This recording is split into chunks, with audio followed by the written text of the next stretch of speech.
Um, but the topic today is why gossip is the ultimate toxic workplace impulse. And actually, there's a lot more in preparing for this that there's like asterisks.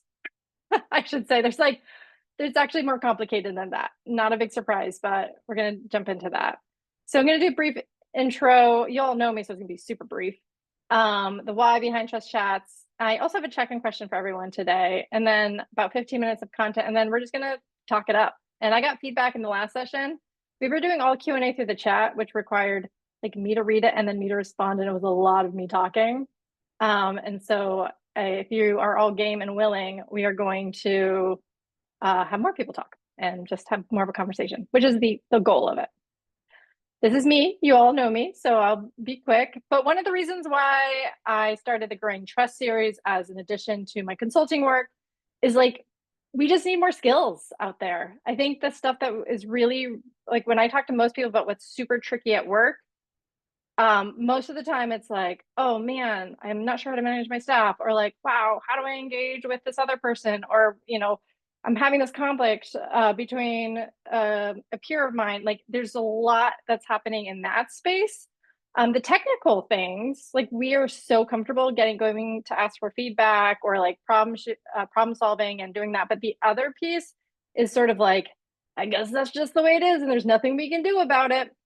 And this is really the resource saying like there's like skills, just like any other skill you can develop if you're like stuck with an Excel spreadsheet and you can like figure out how to be better at it. Same with this kind of our interpersonal life within work.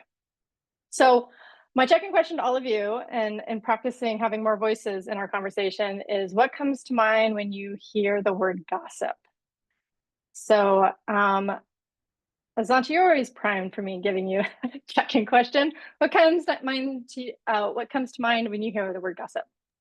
Um, Definitely like a lot of negative feelings. Usually like spreading rumors about people, talking behind people's backs, just general like negative connotation. Yeah, thank you. Kaylee? Yeah, usually I think slander is like a little farther than gossip, but that was like the first word that came to mind. Yeah, thanks. Pascal, how about you? I just immediately thought of like hiding, like off in a corner, chattering together. But the whole point of like not sharing it, right? It's private and hidden from someone. Yeah, thanks, Pascal. And Lee?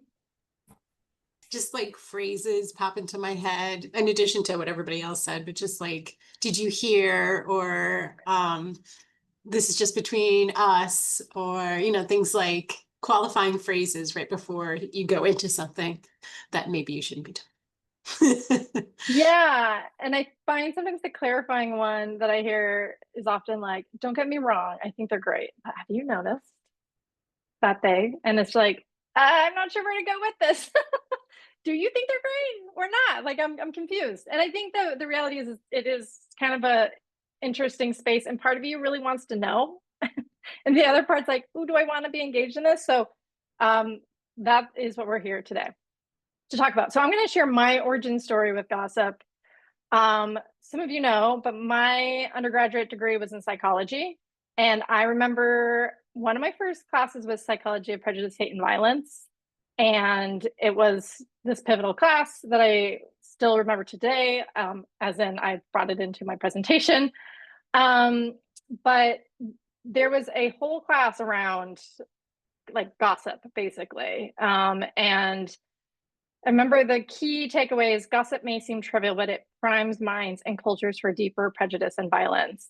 And I remember taking notes and looking up and just having this montage in my head um, around all the times I talk about other people when they're not around. So, like, was kind of concerned about this. And then they went on to talk about like all the different examples of that, right? Like, they're have you heard that so and so? Like, I heard they're like a witch and they do these things, and just saying, right? Like, all it takes is planting that seed in people's mind. And we see this with like witch hunts and ethnic violence, and we're seeing it today in real life in way too many ways. How all it takes is like a little side talk to get people to think completely differently about a person or a set of people. And I felt like I don't want to be a part of this problem. To which I raised my hand and was like, wait, don't we all talk about people when they're not around? Like, does this mean I'm contributing to prejudice, hate, and violence? Like, when I talk about someone else, like, I need more. Like, I needed more information. And I think I knew deep down there's like, it was more nuanced than that, but I wanted to know the answer. But I'm going to pause on what the answer was, because we're going to go now into some additional learning, and then I'll go back to that. So wait, so what is gossip exactly, right? Okay, so I'm going to give you some operational definitions, and some of them go everywhere into the casual and unconstrained conversations of reports about people, typically involving details that are not confirmed as true. I think this is the common dictionary usage. I think this is where like most people's heads go, but all the way to this very kind of like nothing to write home about, informal evaluation talk about a person who is absent from the conversation, right? But there's these different, the main takeaway, it's about talking about other people who are not there. The exchange of personal information about an absent third party, typically in an evaluative way within social context. So there's a lot of different ways, but I think it was helpful to kind of like broaden that, because Kaylee, I kind of went to slander immediately too when I think of gossip, or like trying to like pull someone down or something like that, but there is a more nuanced kind of reflection on that. And then the next one is like, okay, but why do we gossip? What's going on there? And some of you have seen this image before. This is our lizard brain. Like, do I need to fight? Do I need to flight? Do I need to freeze? Do I need to fawn? Like, what do I do when I feel threatened? And I've learned that gossip really is a threat response. It's an evolutionary response of really asking yourself, is this person safe? Is this person trustworthy? Like, that's the origin of why we gossip. So if you can think about it, once upon a time, when we were all from very, very small tribes and communities, we could firsthand witness everyone's behavior, right? Like, you grew up in such a small network that you knew that this person's not trustworthy.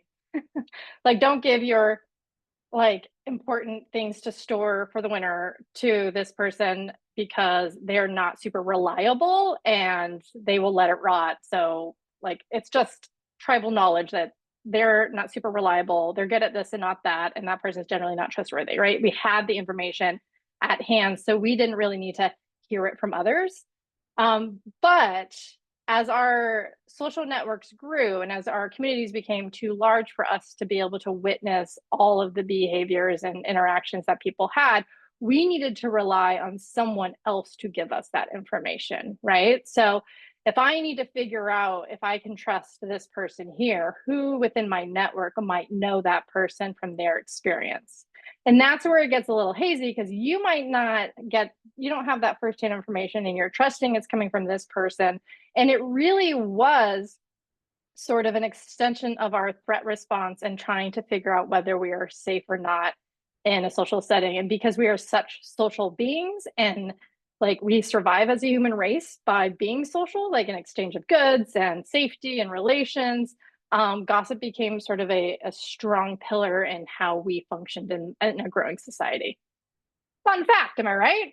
I was like, oh, okay, I get that.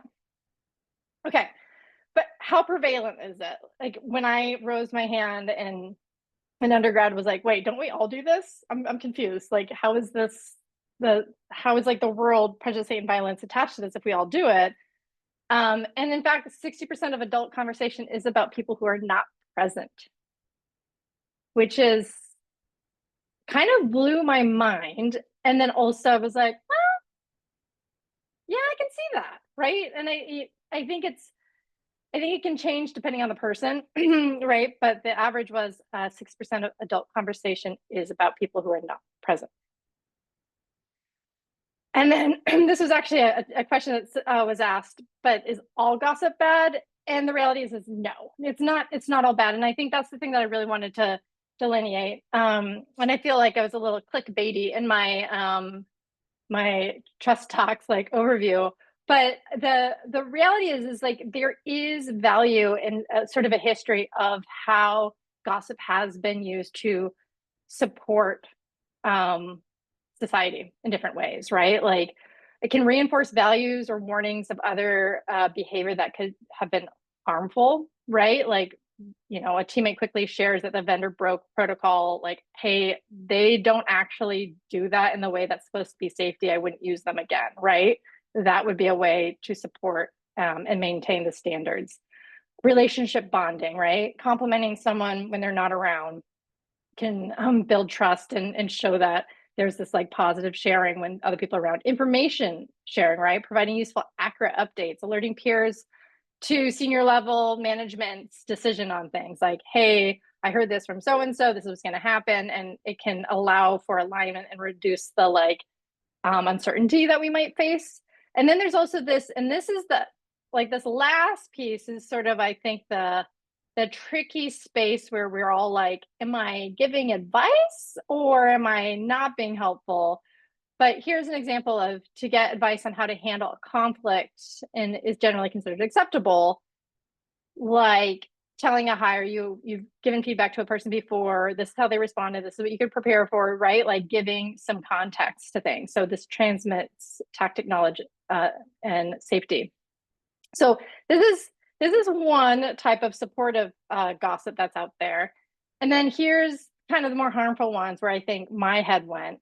And I think other people's heads go when we're like, oh, I'm familiar with these. Like this is maybe like, oh, I felt this in middle school, or I've even felt it in the workplace. Like these are the things that can be really tricky. So using gossip to elevate one's or undermine rivals, like I feel like I need to be seen more, or I want my accomplishments to be highlighted more than another person, to be aggressive, to like purposefully kind of, this is that slander piece, spread rumors, using gossip to control a group, and making sure that like outsiders stay on the outside and insiders stay on the inside, this clique formation.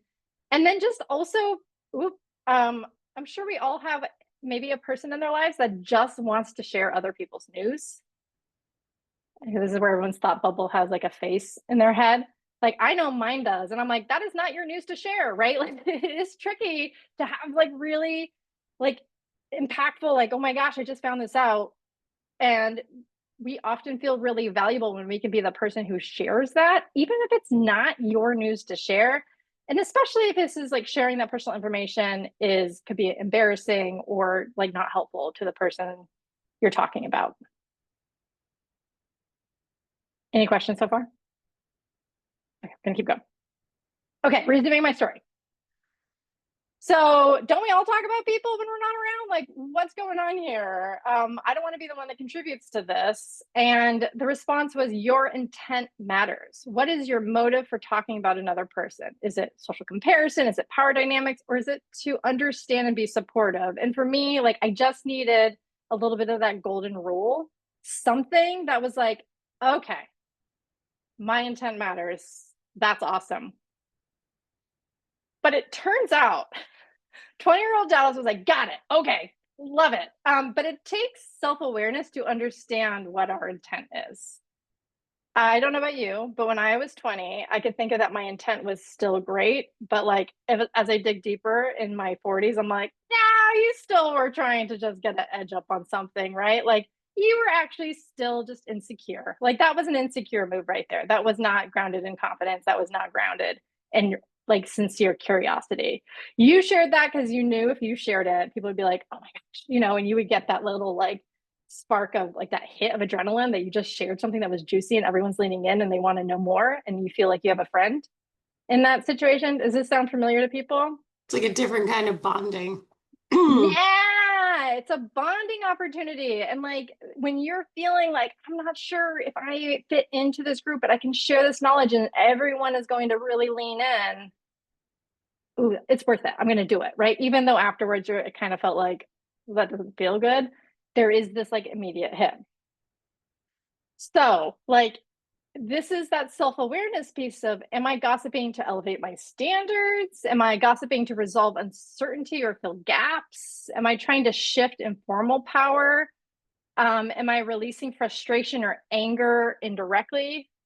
Like, I think this happens often in the workplace. Like, we're super frustrated and we just want to get it out, and we're going to talk about it to whoever will listen to us. So like these like are questions we can ask ourselves. Am I gossiping to provide useful, accurate updates that aren't malicious? Am I going to strengthen connection by sharing this story? Right? Not only connection between, like, for instance, like me and Lee, but me, Lee, and the person that's not in the room that we're talking about. Like, is that my goal? Am I trying to reinforce values and say, like, in our organization, this is how we treat people, right? And we just witnessed it like not being done well in another organization. I think this as a parent of like, how do we reflect on how another adult interacted that's supportive and not gossiping about the other adult to my kids, right? Like, oh, you noticed that. I noticed that too. Like, how do I use it as a learning tool, but not as a gossiping towards another parent tool, right? Like, all of these are really tricky because I don't want to model gossiping, but I do want to model that our family has different values. Like, that's a interesting line to walk.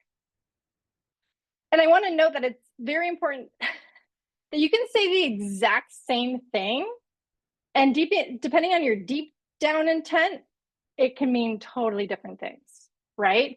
So am I gossiping to reinforce values and warning others of behavior that can harm the group? Or am I reinforcing values and warning others about the behavior that could impact our group, right? Like, if you think about the history of prejudice and sexism and all these different ways that these have played out in the workplace, someone could say, I want to really set the tone here for what work is here. And even if it's not inclusive or supportive of the different people who show up to work. Or I could set the tone of what the values are and the behaviors for our group here. And I just really want to settle into this because I think there's so much behind what our actual intent is here. And also our self-awareness, because I think sometimes we land on this and don't realize that we're unintentionally harming other people by setting from our own biases of what it means to behave well in a group.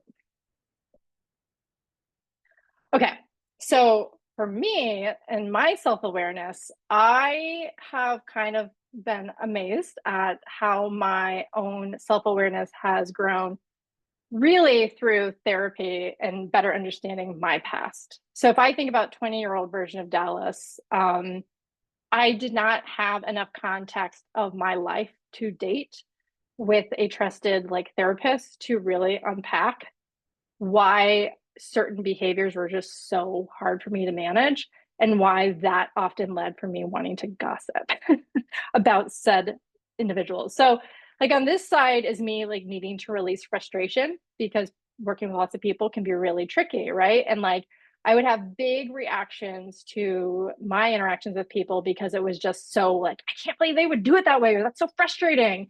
And over time, I've gotten more and more curious about other people's behaviors instead of leading with like, how could they do that? I'm like, why did they do that? Right? And just this shift of my own sense of curiosity has reduced how, not that it's gone to be, I really want to know. I still have my like, oh, what was it all about? But the shift is more of like, how can I get curious about how that person interacted with me? Because that didn't feel good. And I know I have to continue working with them. At the same time, I have found that as through my own work, through therapy, as I've grown my own self-compassion, my need to gossip about how other people don't have their act together or insert whatever thing I want to gossip about to elevate me in status or elevate how I see myself comparatively has gone down. Because I've allowed myself to make more mistakes and to like have more compassion for myself when I don't show up 100%, or if I show up late, or if I have just other things going on in my life. And in doing so, sort of this toxic gossip desire that I had has decreased. And actually, one of the reasons why I started to go to therapy is because I knew from that first class, like as a 20-year-old version of me being like, I shouldn't gossip. it's not good, but my gossip, I'm feeling so frustrated. I just like, I needed to get it out there. And I was like, I'm going to hire a therapist so I can gossip to this person in a safe space, a hired gossiper. Like, and of course I learned quickly that I learned more about myself than any other people that I felt like I need to gossip to, but I needed an outlet and I knew it couldn't be my staff. Right. And I just was like, I need to, like, instead of just saying the same thing over and over again, what can I do differently? So that was a huge aha moment for me, was I had to really work on myself. And then I had to share what I was learning to the workplace. So I set some really clear boundaries with my staff. One was letting off steam, being frustrated with people you work with. Totally get it. Totally okay. Like, there's no way I can expect you to work in a complex office, in a complex setting, and you're deeply passionate about what you're doing without feeling like, am I right? This is so frustrating. What I'm not going to accept is the gossip, like the negative gossip, the harmful gossip piece of it. So Dallas, this person's so frustrating. I don't know how to work with them. What have you done in the past? I just need to breathe and like let this out, and for me to be a container for that person. The second it was like, and I want you to dislike them too, and I want you to talk negatively about them also, that's where I said, ooh, I'm gonna have to stop there. And I think there's a lot of ways that you can do this, but one of the things that I tried to model the most was, wow, super frustrated. I'm gonna pause here because I want to make sure we stay constructive. And the reason why I'm saying this out loud, like popping my thought bubble to you, that I want to stay constructive and figure out how you can have a better working relationship with this person, is because I want you to know that if anyone was in my office talking about you right now and being frustrated, that I would do the exact same thing. I would not let them just like talk about all the things that are wrong with you and think they could get away with just that, like, kind of that negative, harmful gossip.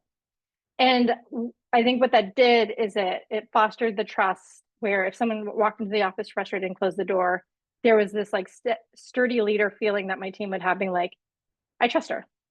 I trust that, like, people are allowed to vent. They're going to be frustrated, but it's going to be directed to something constructive, and that our team isn't going to like spin out after that dialogue. So no harmful gossip.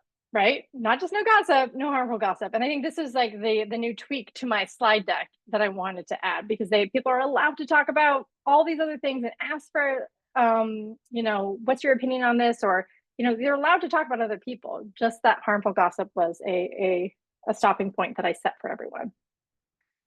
But I also needed to bring skills to my team as well, right? Because I couldn't be like the only place for this.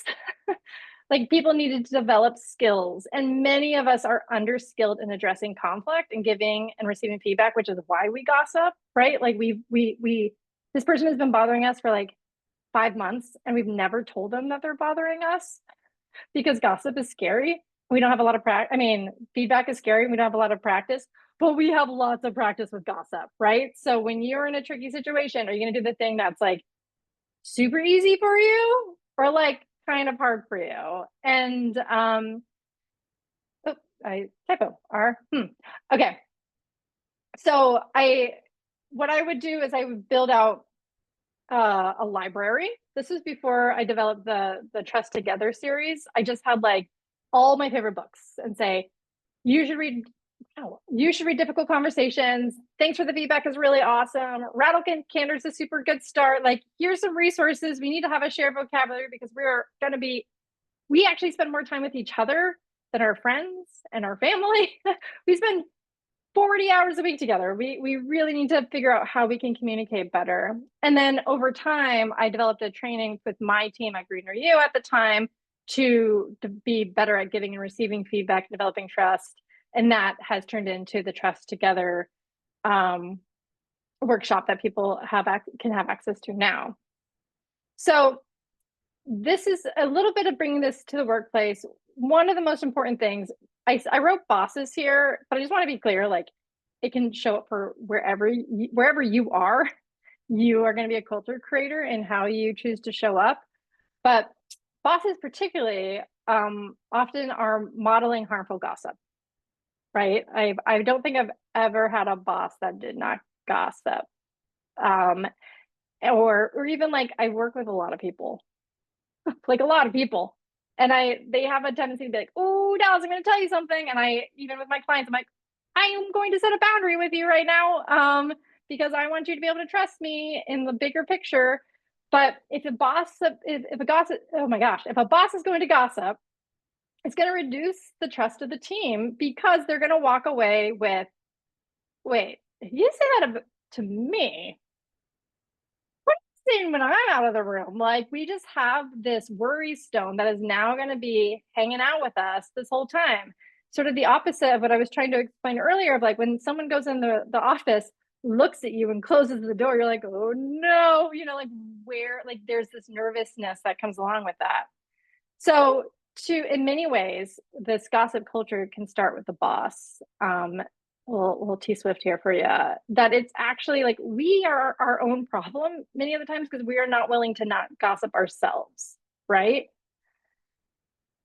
But on the flip side, if you're a boss and you really show up huge and set those clear boundaries, like, oop, I'm going to actually stop you right there because this needs to be constructive.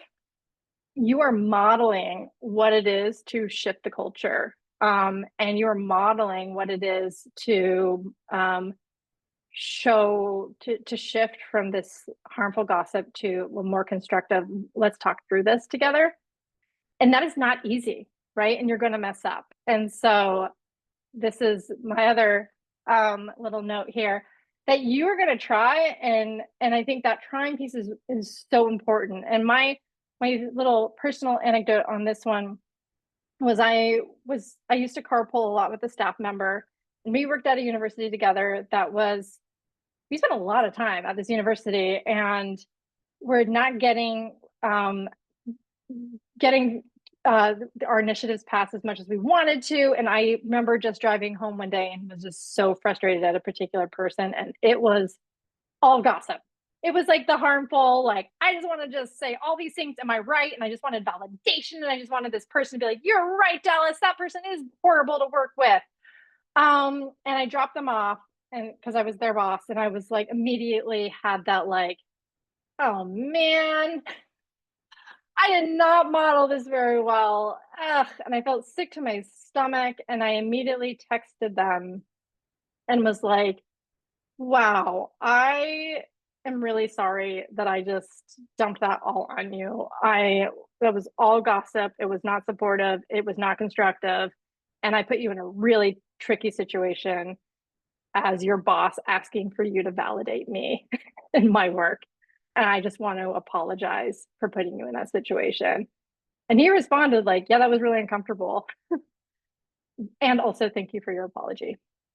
Right. And so I think this is that self-compassion piece that I've been learning and growing with, that like we have so much more practice on that gossip side of things than being direct and honest and using our tools for me to talk to that person directly and share my feedback to them. But it was easier to just like put it on my staff member and have them kind of carry that burden for me for that car ride home. And this whole process is just a reminder that we have to keep practicing and keep trying in that space.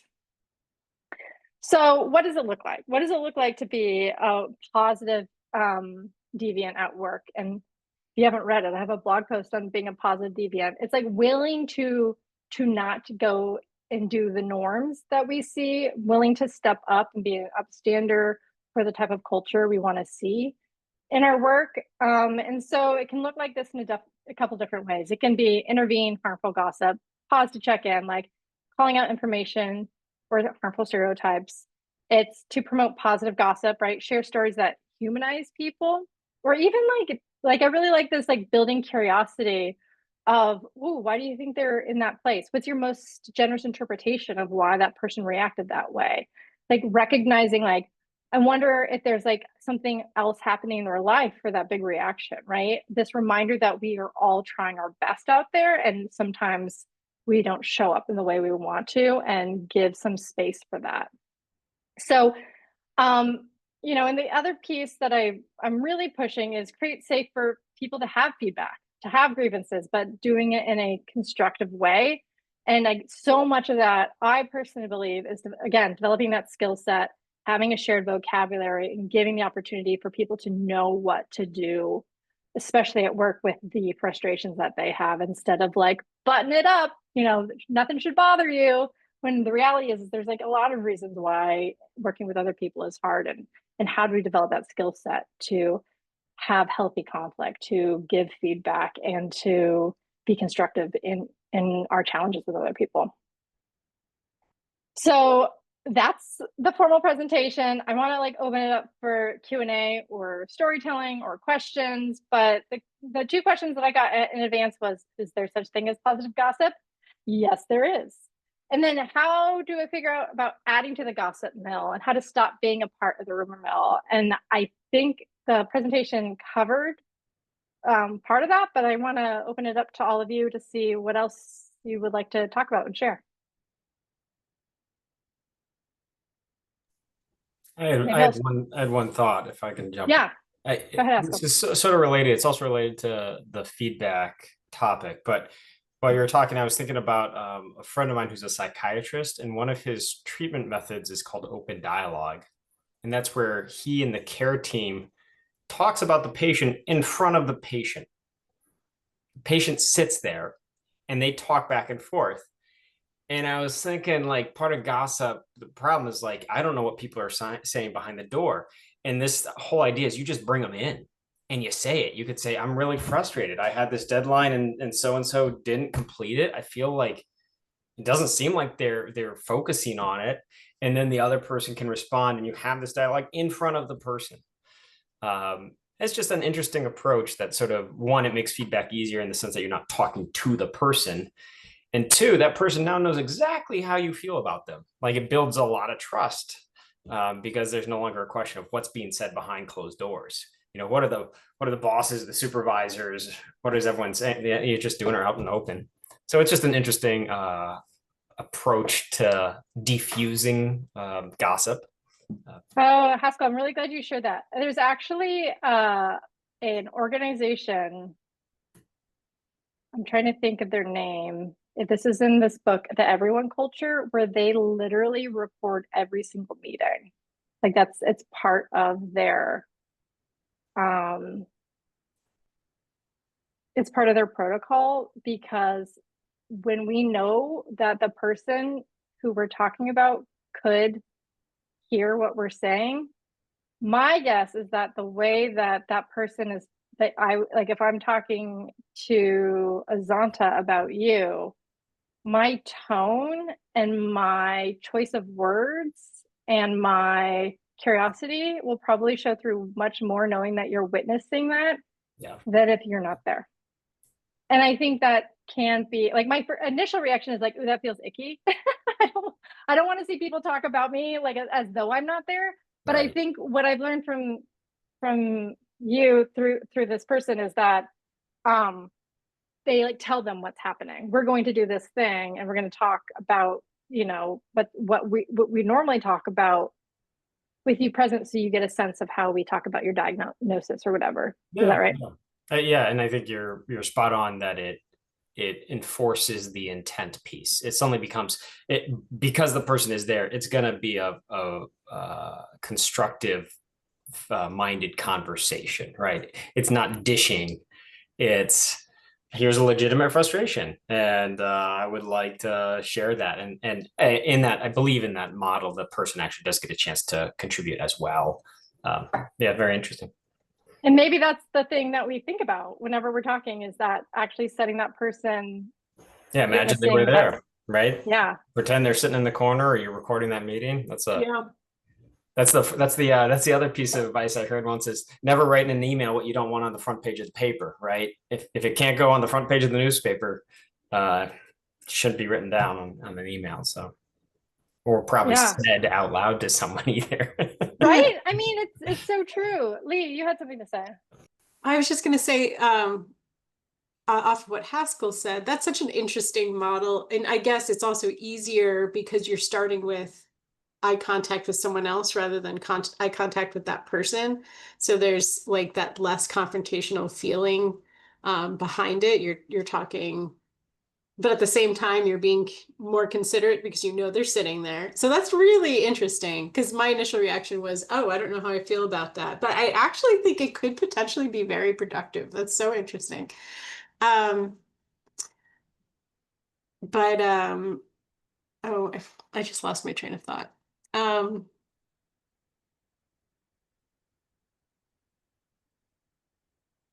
You want me to come back to you? yeah, please. Okay. Yeah. Yeah, no problem. Kaylee or Zanta, did you have any thoughts that came to your mind or like, oh, I didn't realize that moments? I think the biggest thing for me is I would have interns and then I would have my boss, Matt, who you know, and I was finding myself getting so caught up in the gossip rumor mill just because I think what was going on at my university, no one was being transparent, so everyone would just create stories. And so I realized like over the summer, everything we were talking about was basically gossip. And so I was like, dang, how do I like frame it in a way that's helpful to my students and not causing fear? And like, and then my boss was also trying to do that, and so it just felt like we were in such a sticky place. um and so I think it was good to go through this, but yeah, I think this was really helping me realize at points where I was gossiping in a bad way and hurtful way, and then also like that it was kind of nice to share information. Yeah, and I think this was like gonna go all the way to this piece, right? Like, am I trying to reduce uncertainty? You guys were in a really tricky place with the office and everything that was going on. And like, how do I share what is happening to this place? And then also like provide some mentorship to, and I think this is why I think bosses actually have this like thumb on their scale of gossiping because they have this cloak of like, oh, I just want to tell you how it is here and I'm just preparing you for things, but they're actually in some ways like creating the problem in kind of turning this advice into gossip about other people. Like and that, this, there's a little bit of like, I've never been able to be on the inside here, and so I'm like, it's like sort of, I feel like it's an exclusion, or there's just the status, and higher ed is so hierarchical, it's so tricky, there's so many ways for this to run rampant, that I find it really tricky to be able to divide between the like, what's actually my intent here. And the thing is like, if you want to talk gossip and you have student interns, they're like eating popcorn while you talk about having an audience that's just like looking up to you, and you get that really satisfying kind of relationship bonding happening.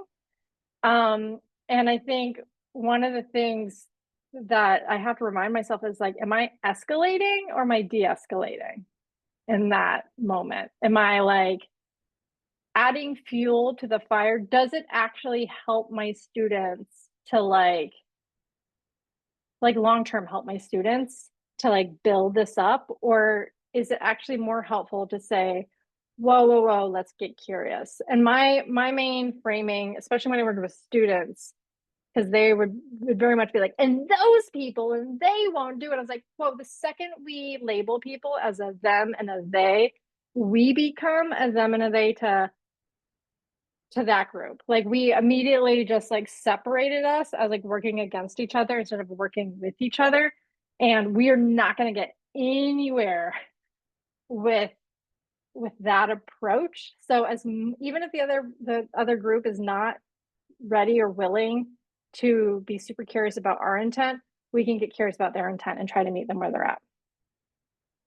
But that's a really tricky space to be. What other thoughts are coming through your mind? I will actually just stop sharing my screen right now. Kind of off of that, I feel like a lot of times when you have somebody in your department who's maybe not maybe not working out and your boss wants to talk to you about how are things going, this, that, or the other thing, feel free to share with me.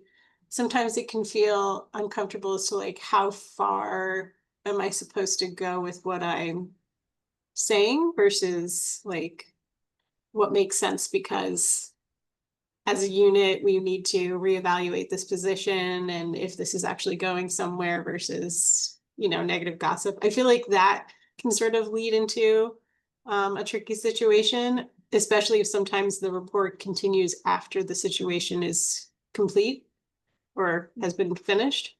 So Yeah. Ooh, I think you hit on something that is so importantly, and that is well, we have expectations here, and that person's not meeting those expectations. And how do I bring this up if I don't want to be gossipy? And this is, I just stopped sharing my screen. I got to bring it up again. But this is that like really, where'd you go? This is that really tricky part about knowing what type of gossip we're managing here, is that, and this is where like I had to remind myself that like there's a reason why we use gossip, like the supportive gossip, to reinforce our like values of our group, right? Like if you have an expectation, and again, this is where if you do not have a boss who's willing to hold other team members accountable, guess who does? The staff, through gossip, right? Like they are like, they don't turn anything in on time, they're not doing this. I'm not seeing any sort of leadership from my boss to hold them accountable, and I'm having to clean up the mess from it, right? Like that's a really tricky situation. And so there is this like opportunity to reinforce the values of your group, of your team, and to protect the integrity and the standards that you have. And then it's really, sometimes you just have to follow up with your intent in that discussion. Like, I would love for this person to meet the standards of our group. I'm not seeing it right now. You're asking me for my like insight. This is the viewpoint that I have as someone who works with them. I just don't see them pulling their weight. And I'm glad you gave me the opportunity to share this with you, or I just wanted to share this with you so you had a more thorough understanding of what it's like to work with this person. Because I find sometimes people show up differently to their boss or higher ups than they do to their peers or to people who report up to them. I think it's also easy once the floodgates open to keep going. So sometimes that's the challenge, is to, and their lunches are also smelly. And we're like, I don't. Yeah, or in my case, she always eats lunch at 10:30, and now I'm hungry at 11 instead of 12 o'clock.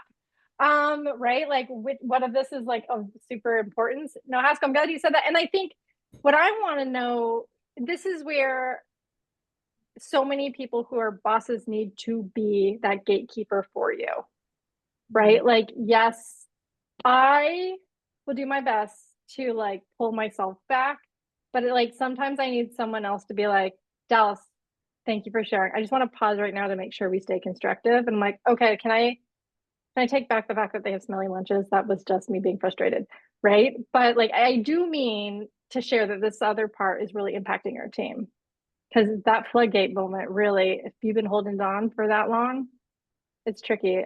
Azante, you unmuted yourself. I did.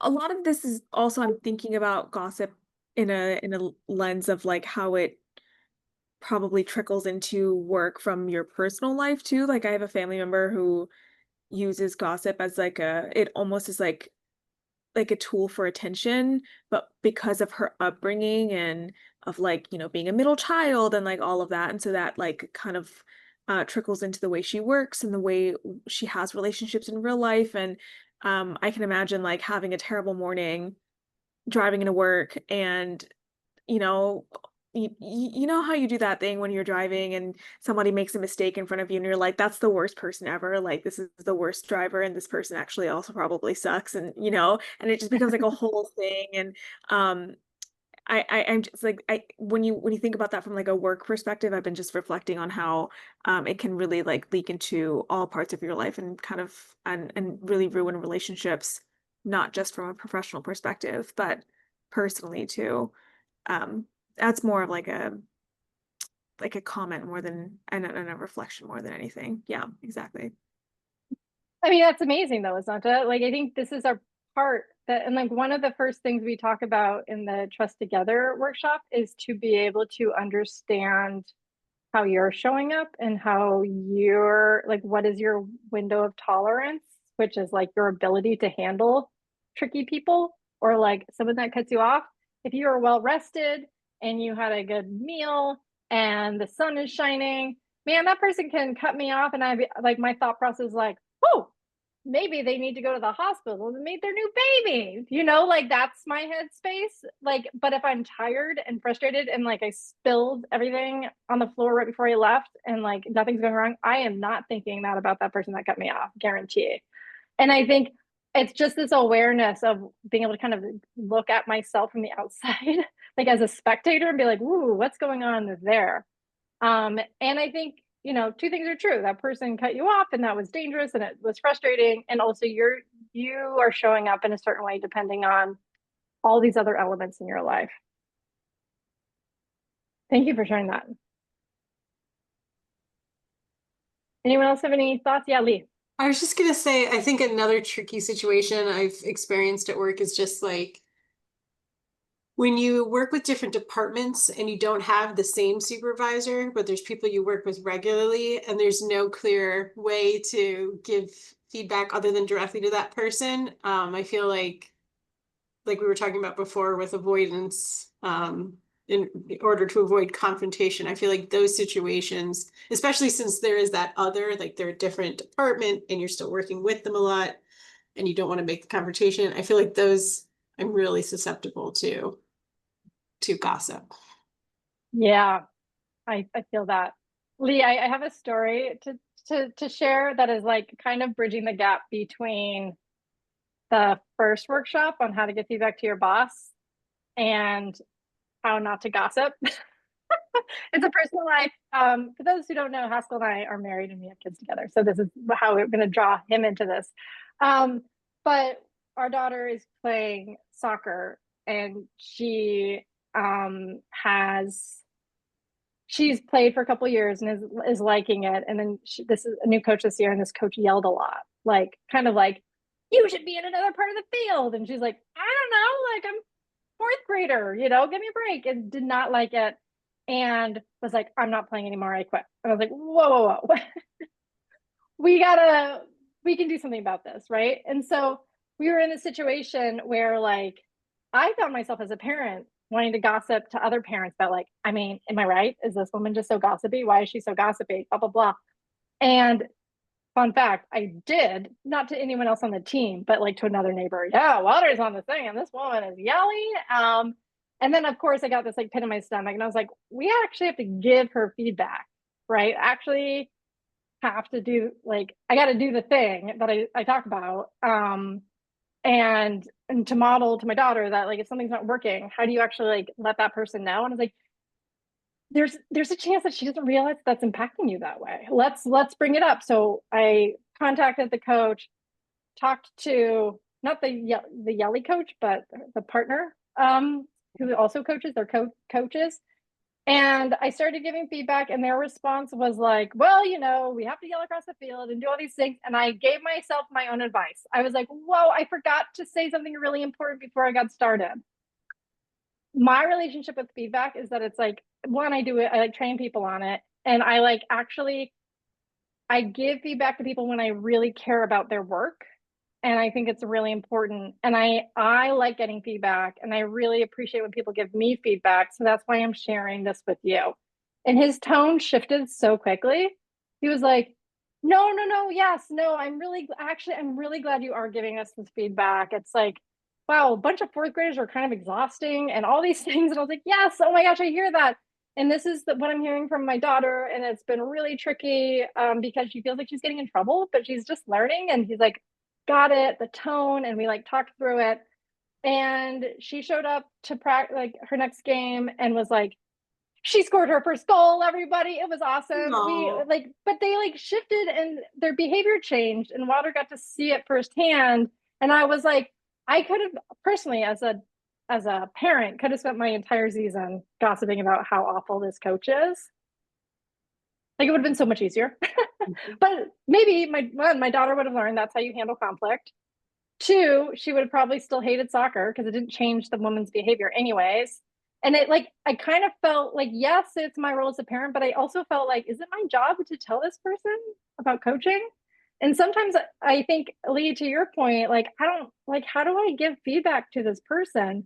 It made me think of this approach being like, we work together a lot and I want to continue to strengthen our relationship, and I'm trying something new here. I would like to offer some feedback. And I that would love to probably, hear your feedback. Yeah. that probably improved things for the other kids on this team too, right? Yes. So that's And like the whole group, right? we did find out that other kids felt, they're like, oh, did she yell a lot? Like, that was like a thing. So it was sort of this moment for me, like, I got sweaty armpits, not gonna lie, was like kind of not super, I was like, oh man, I really wish I could just like not have to deal with this right now. But I'm so glad I did, and I was able to show up to practice and or to their game and say like, hey, thank you. It felt better than what kind of my first response was, to like just be mad about the situation.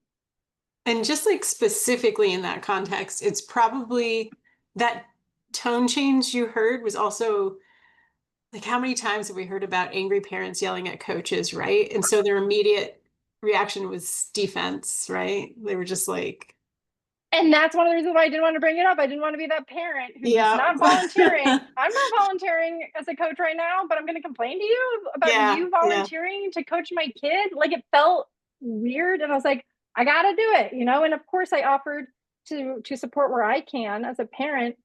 But yes, like, I didn't want to be labeled as that parent.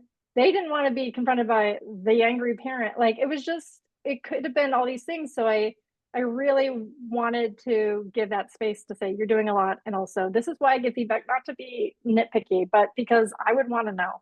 Yeah, that's a good example. So I would be like, it's fun to bring it back. I'm just gonna Yeah. like move it past here. Lots to say on team dynamics. If you ever want to dive in deeper here. And then there's one more. We're just trying this out. So, you know, if you like, if this is working for you, if this style works for you, you know, Zanch and I can work on putting more together. We also created sort of, we have this little feedback form. Make sure everyone has access. Oh, wait, don't do it yet. Anyone with the link can edit. Okay, if you click that link or refresh your link, you can get feedback on how today went, because it's like all of this stacks up on each other. You can see how like learning how to give feedback and receiving feedback reduces your need to gossip, and you know, there's like all of these are connected, and so we're hoping to continue to build the skill set, myself included, like constantly practicing. Cool. Thanks, everybody. Thank you. Thank you. So much. Have a good afternoon. Yeah. Bye, Lee. Bye, Kaylee. Bye, you guys.